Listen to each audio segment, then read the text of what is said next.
আমন্ত্রণ দীপ্ত সংবাদে। আপনাদের সাথে আছি আমি ইয়াসমিন সুমনা।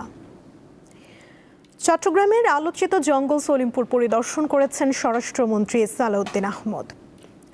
সকালে সলিমপুরের বিভিন্ন এলাকা ঘুরে দেখেন তিনি। এ সময় ভূমি প্রতিমন্ত্রী, সিটি মেয়র, স্বরাষ্ট্র সচিব, আইজিপি, ডিজি, বিজিবি সহ প্রশাসনের ঊর্ধ্বতন কর্মকর্তাদের সাথে কথা বলেন স্বরাষ্ট্রমন্ত্রী।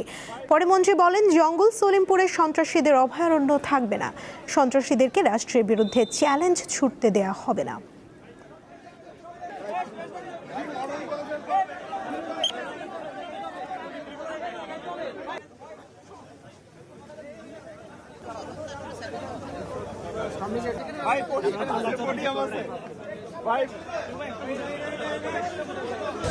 আমরা দায়িত্ব গ্রহণের পর 1 মাসের মধ্যেই চট্টগ্রামে কিছু সন্ত্রাসী কার্যক্রম লক্ষ্য করেছিলাম, কিন্তু ব্যবসায়ীর মাধ্যমে গিয়ে সাধারণ অর্থসজ্জিত হয়ে গুলিগালাজ করার পরে তাদেরকে হুমকি মুক্তি দেওয়া হবে টানা আদায়ের জন্য আমরা বিষয়টা খুব গুরুত্ব সহকারে তখনই আমরা সিদ্ধান্ত নিয়েছিলাম তাদের অভয়ারণ্য আগে। বাংলাদেশে বেশিরভাগ ট্যানারির আন্তর্জাতিক সনদ না থাকায় ইউরোপের পরিবর্তে চীনে চামড়া রপ্তানি করতে হয়, যা দেশটি কিনে নেয় শতকরা 60 থেকে 70% কম দামে। চীন এই চামড়া প্রক্রিয়া করে চড়া দামে অন্য দেশে বিক্রি করে। ব্যবসায়ীরা বলছেন, চামড়া খাত থেকে বছরে $12 বিলিয়ন আয় করা সম্ভব, অথচ বর্তমানে আয় হচ্ছে $1 বিলিয়ন কিছু বেশি।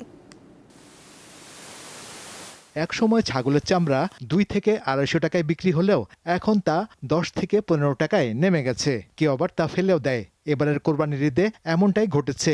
গরুর চামড়ার দামও অনেক পড়ে গেছে। এই অবস্থায় কাঁচা চামড়া ব্যবসায় আগ্রহ হারাচ্ছেন অনেক ব্যবসায়ী। 10 টাকা 15 টাকা কিনেও এই চামড়াটা বিক্রি করা সম্ভব হয় না, আর নিলেও কেউ নিতে চায় না। কাঠ হ্যান ত্যান কিছু মাল এখানে তো বাছাই করা হবে, তো 100 মালের ভিতরে 20টা মাল নেয়, বাদ বাকি মালগুলো ফেলে দেয়। দেশের পোশাক শিল্পের প্রধান কাঁচামাল তুলা বিদেশ থেকে আমদানি করতে হয়, কিন্তু চামড়া শিল্পের কাঁচামাল দেশেই পাওয়া যায়। এর গুণগত মানও বেশ ভালো, কিন্তু পোশাক শিল্পের মতো চামড়া শিল্প দাঁড়াতে পারেনি। 2024-25 অর্থবছরে বাংলাদেশের তৈরি পোশাক রপ্তানি হয় $48.29 বিলিয়ন, আর চামড়া খাতের রপ্তানি ছিল মাত্র $1.14 বিলিয়ন। এই অবস্থার কারণ কি? এনভায়রনমেন্ট ফ্রেন্ডলি প্রোডাকশন এখানে হবে, যদি সেটা হয় নাই, আমাদের কাছে কমপ্লায়েন্স কাস্টমার নাই, যার কারণে আমাদের কাছে কাস্টমারগুলির লেভেলটা হইল ওয়ার্ল্ডের 3rd ক্যাটাগরি 4th ক্যাটাগরি কাস্টমারগুলি আসে।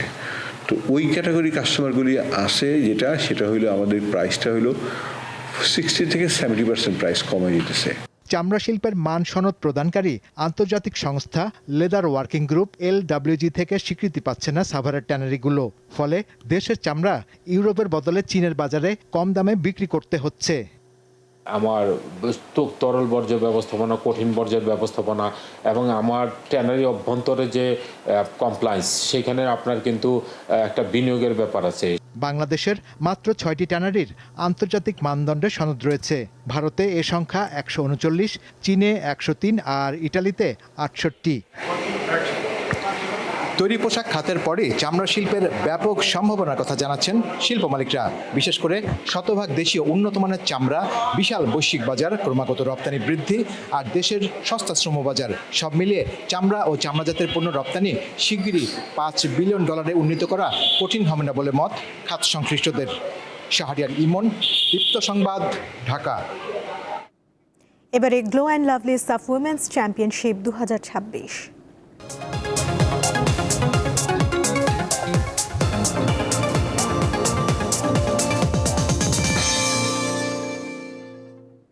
সাফ নারী ফুটবল চ্যাম্পিয়নশিপে আজ বাংলাদেশ ভারত মহারণ। সেমিফাইনাল নিশ্চিত করা 2 দলের সামনেই এখন লক্ষ্য গ্রুপ সেরা হওয়ার। ভারতের গোয়ায় জওহরলাল নেহরু ফর্তুদা স্টেডিয়ামে খেলা শুরু হবে ঢাকার সময় রাত 8টায়। ডন বস্কো অনুশীলন মাঠের এক প্রান্তে দাঁড়িয়ে কোচ পিটার বাটলার হয়তো সেরা একাদশ নিয়ে পরিকল্পনা করছেন তিনি। অপর প্রান্তে নিজেদের তৈরিতে ব্যস্ত ঋতুপর্ণা আনিকারা। নিজেদের প্রথম ম্যাচে প্রত্যাশিত জয়ের পর এবার ভারতের বিপক্ষে গ্রুপ সেরা হওয়ার লড়াই। এটা অনেক ইম্পর্টেন্ট আমাদের জন্য, কারণ যেহেতু আমাদের ইচ্ছা আছে গ্রুপ চ্যাম্পিয়ন হয়ে সেমিতে একটু ইজি খেলা, প্রফেশনাল ফুটবলারদের সব ম্যাচই ইম্পর্টেন্ট। কোনো ম্যাচ এটা ইজি ওটা কঠিন এরকম আসলে মানে প্লেয়ার অন্তত ভাবে না। কে খেলছে সেটা ম্যাটার করছে না। আমার মনে হয় যে মানে টিম গেম প্ল্যান অনুযায়ী যাদের খেললে উত্তম মানে ভালো হবে সেটাই উত্তম হবে আমাদের জন্য। মালদ্বীপ ম্যাচের একাদশ থেকে হবে বেশ কিছু পরিবর্তন। সেক্ষেত্রে দলে দেখা যেতে পারে মনিকা চাকমা, শিউলিদের, যদিও তা চূড়ান্ত হবে রোববার সকালে। Very young players coming through, but I think more importantly Monika Chakma দলে ফিরছে। এছাড়াও আরও কিছু পরিবর্তন আসতে পারে মূল একাদশে। এ বিষয় নিয়ে ম্যাচের দিন সকালে সিদ্ধান্ত নেব। আমরা ফাইনাল খেলতে চাই, কোনো ম্যাচই আলাদা না, সবগুলোই আমাদের কাছে সমান গুরুত্বপূর্ণ। perspective on the game. FIFA ranking কিংবা মাঠের লড়াই সবটাতে এগিয়ে ভারত। তবে প্রতিপক্ষ যখন বাংলাদেশ, তখন ফুটবলের সবুজ গালিচার লড়াইটাই আসল হয়ে দাঁড়ায়। নারী সাফের গত আসরে তারা হেরেছিল আফ্রিদাদের কাছে। এবার ঘরের মাঠে সে শোধ নেবার অপেক্ষায় তারা। কে চাপে থাকবে তা এখন চিন্তার বিষয় না। আমরা আমাদের পরিকল্পনা অনুযায়ী খেলবো। জয়ের জন্য যেটা করা প্রয়োজন সেটাই করবে মেয়েরা। সাফের আসরে 9 বারের দেখায় 6টিতে জয় ভারতের। বিপরীতে বাংলাদেশ জিতেছে 2 বার, ড্র হয়েছে অন্যটি। এবার যে এইসব পরিসংখ্যান কোনো কাজে লাগবে না তা দু দলের কথাতেই টের পাওয়া যাচ্ছে। চ্যাম্পিয়নদের শুরুটা হয়েছে জয় দিয়ে। এবার নিজেদের আরও একবার পরখ করে নেওয়ার সুযোগ। বাংলাদেশে ভারত সাউথ এশিয়ান ক্লাসিকোটা তাই টুর্নামেন্টের অন্য যে কোনো ম্যাচের চেয়ে একেবারেই ভিন্ন। মোহাম্মদ হাসিব, দীপ্ত স্পোর্টস, গোয়া, ভারত। নারী সাফ চ্যাম্পিয়নশিপ কভার করতে ভারতের গোয়ায় আছেন সহকর্মী মোহাম্মদ হাসিব, যুক্ত হচ্ছেন তিনি। হাসিব, হাই ভোল্টেজ ম্যাচ আজ, বাংলাদেশের মেয়েদের আত্মবিশ্বাস কেমন দেখছেন?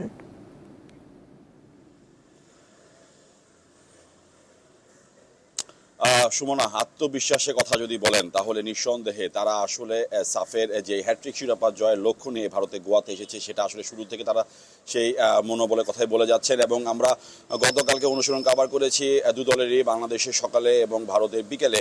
তাতে যেটা দেখলাম এবং বুঝলাম যে দুদলই আসলে সমানভাবে মনোবল রাখে যে সাফের শিরোপা নেওয়ার জন্য। কারণ যে 6টি দেশ অংশ নিচ্ছে, সেই 6টি দেশের মধ্যে ভারত, বাংলাদেশ এবং নেপাল, তারাই মূলত হচ্ছে এই ট্রফির দাবিদার। এর মধ্যে বাংলাদেশের জন্য টানা তৃতীয়বার, ভারতের পুনরুদ্ধারের একটি সুযোগ। আর নেপালের তো আসলে গত 2 বারে তারা রানার্স আপ হয়েছে, বাংলাদেশের কাছে হেরে। তো স্বপ্ন তারাও চায় হচ্ছে শিরোপা জিতে। এই সবকিছু মিলে আসলে বাংলাদেশের পরিস্থিতি যদি বলি, যে তারা আসলে যেমনটা চাচ্ছে এবং কোচ কালকে যেমনটা বলেছেন যে শিউলি আজিম ব্যাক করছেন, মনিকা চাকমা ব্যাক করছেন, গোলরক্ষক মিলি রহমান পরিবর্তে অথবা রূপনা চাকমা খেলতে পারেন, সেই বিষয়ে এখন টিম মিটিং চলছে। তো এই বিষয়গুলো নিয়ে এখন পর্যন্ত কাজ হচ্ছে। যেহেতু ম্যাচ আজকে সন্ধ্যা 7:30টায় ভারতের স্থানীয় সময়, বাংলাদেশ সময় রাত 8টায়, একেবারে শেষ পর্যন্ত তারা আসলে পরিকল্পনা করছে কারা খেলবে মূল একাদশে, কারা সাবস্টিটিউট থাকবে। তবে হ্যাঁ, ভারতের জন্য একটি বড় বিষয় হচ্ছে যে তারা সবশেষ মালদ্বীপের কাছে বড় ব্যবধানে জিতেছে, এশিয়ান কাপ খেলেছে। তাদের আসলে অনেক প্লেয়ার এখন খেলতে পারছে না এবং তারা তবে চিন্তা একটাই যে বাংলাদেশের মনিকা, ঋতুপর্ণা চাকমা এবং আনিকা রানী সিদ্দিকী, এই দুজনকে তারা আসলে মূল ফোকাস তাদের কাছে আর কি। তো সবকিছু মিলে হচ্ছে মেসেজে জমজমাট হবে, তেমনটা আসলে অনেক বড় একটি বিষয় হয়ে থাকবে এই সাফের এই গ্রুপ পর্বের এই ম্যাচটি। সুমনা। হাসিব, ধন্যবাদ আপনাকে। আজ থেকে প্রায় 5000 বছর আগে পেরুর রাজধানী লিমার আশেপাশে দ্বীপে উপত্যকায় গড়ে উঠেছিল আমেরিকার সবচেয়ে পুরনো ক্যারাল সভ্যতা। পরিকল্পিত নগর কেন্দ্র, স্থাপত্য শিল্প, বাণিজ্যিক বিনিময় এবং জ্যোতির্বিজ্ঞান ও প্রকৌশল সম্পর্কিত বিজ্ঞানে সমৃদ্ধ ছিল কেরল। এবার প্রত্নতাত্ত্বিকরা সেখানে খুঁজে পেলেন জ্যোতির্বিজ্ঞান মানমন্দির এবং চাঁদ ও সূর্য পর্যবেক্ষণ কেন্দ্র। পেরুর প্রশান্ত মহাসাগরীয় উপকূলে সুপে নদীর মোহনায় অবস্থিত প্রাচীন কেরাল সভ্যতার অন্যতম প্রধান প্রত্নতাত্ত্বিক স্থাপনা আসপেরো। গবেষকরা এখানে আবিষ্কার করেছেন 2 আমেরিকা মহাদেশের সবচেয়ে প্রাচীন মহাকাশ পর্যবেক্ষণ প্রতিষ্ঠান। ডিম আকৃতির 2টি প্ল্যাটফর্মের ওপর এই পর্যবেক্ষণ প্রতিষ্ঠানটি স্থাপন করা হয়েছে। এর মাঝখানে উপত্যকার উপরের অংশে রাখা হয়েছে সে সময়ের কোনো এক দেবতার মূর্তি। খ্রিস্টপূর্ব 3000 থেকে 1800 সালের মধ্যে যখন কেরাল সভ্যতা বিকাশ লাভ করে, তখন এই স্থাপনাটি নির্মাণ করা হয়েছিল। এটি গুরুত্বপূর্ণ কারণ এটি আন্দিজ সভ্যতায় জ্যোতির্বিজ্ঞান কতটা গুরুত্বপূর্ণ ছিল তা তুলে ধরে। মহাকাশের বিভিন্ন ঘটনা পর্যবেক্ষণ করতে এবং প্রাকৃতিক পরিবর্তন বোঝার জন্য এই কেন্দ্রটি ব্যবহার করা হতো। সে সময়ের অর্থনৈতিক কর্মকাণ্ড, বিশেষ করে মাছ ধরা এবং কৃষিকাজের জন্য, সূর্য ও চাঁদের গতিবিধি নজরে রাখার প্রয়োজন পড়ত। সে কারণেই এই পর্যবেক্ষণ কেন্দ্র পিরামিড আকৃতির ভবনগুলোর কাছাকাছি নির্মাণ করা হয় এবং সেখান থেকে সরাসরি সমুদ্র দেখা যেত। এতে কখন কোথায় থাকছে সূর্য, চাঁদ এবং নির্দিষ্ট নক্ষত্র তা সহজেই বুঝতে পারত মানুষ। এই আবিষ্কারটি প্রাসঙ্গিক, কারণ জেলেদের জন্য সূর্য ও চাঁদের চক্র সম্পর্কে জানা দরকার ছিল। বিভিন্ন কার্যকলাপের সাথে, বিশেষ করে মাছ ধরা, শামুক ঝিনুক সংগ্রহের সাথে চাঁদ সূর্যের অবস্থানের সম্পর্ক ছিল। পর্যবেক্ষণ কেন্দ্রে রাখা হয়েছে একটি সরু করিডোর, যেটি চাঁদের চক্রের সাথে নিখুঁতভাবে সাজানো। এর আগে শুধু সূর্য পর্যবেক্ষণের প্রমাণ পাওয়া গেলেও এই আবিষ্কারটি বলছে কতটা সমৃদ্ধ ছিল প্রাচীন আন্দিজ সভ্যতার জ্যোতির্বিজ্ঞানের ধারণা। এই প্রাচীন মানমন্দির প্রমাণ করে ইনকা সভ্যতারও কয়েক হাজার বছর আগে সূর্য ও চাঁদের গতিবিধি পর্যবেক্ষণ করে দিন, মাস এবং ঋতু পরিবর্তনের হিসাব রাখত ওই অঞ্চলের আদিবাসীরা। সাইফুর রহমান শিশির, দীপ্ত, বার্তাকক্ষ। এই ছিল এখনকার মতো। পরবর্তী সংবাদ দেখার আমন্ত্রণ জানিয়ে শেষ করছি। এতক্ষণ সঙ্গে থাকার জন্য ধন্যবাদ সবাইকে।